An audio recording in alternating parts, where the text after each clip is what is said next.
દારૂની હેરાફેરી અટકી। ગાંધીનગરના ભાટ ટોલટેક્સ નજીકથી વિદેશી દારૂ બિયરનો જથ્થો ભરેલી કાર સાથે બે શખ્સ ઝડપાયા। રૂપિયા 2,76,000નો મુદ્દામાલ જપ્ત।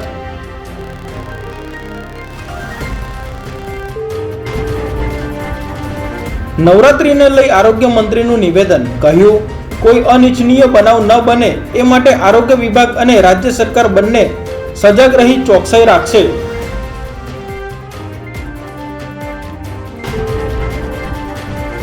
ગટરના કામમાં ભ્રષ્ટાચારનો મામલો। નવસારીના ઓંજલ માછીવાડ ગામના તત્કાલીન સરપંચ, ઉપસરપંચ અને તલાટી સામે ગુનો નોંધાયા બાદ ધરપકડ।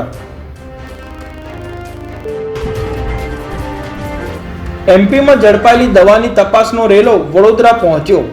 એનસીબીએ ફાર્મા કંપનીના ગોડાઉનમાંથી ટ્રામાડોલની 15,300 ટેબ્લેટ અને કોડિન ફોસ્ફેટની 850 બોટલ ઝડપી। રોફ જમાવા ફાયરિંગ કરનાર બિલ્ડરની ધરપકડ। સુરતમાં સોસાયટીના લોકોની કાર ધીમી કરવાની ટકોર બાદ ડરાવવા ફાયરિંગ કર્યું। ફૂલ સ્પીડમાં કાર ચલાવ્યાના સીસીટીવી સામે આવ્યા। એટીએમ કાર્ડ બદલી છેતરપિંડીનો મામલો।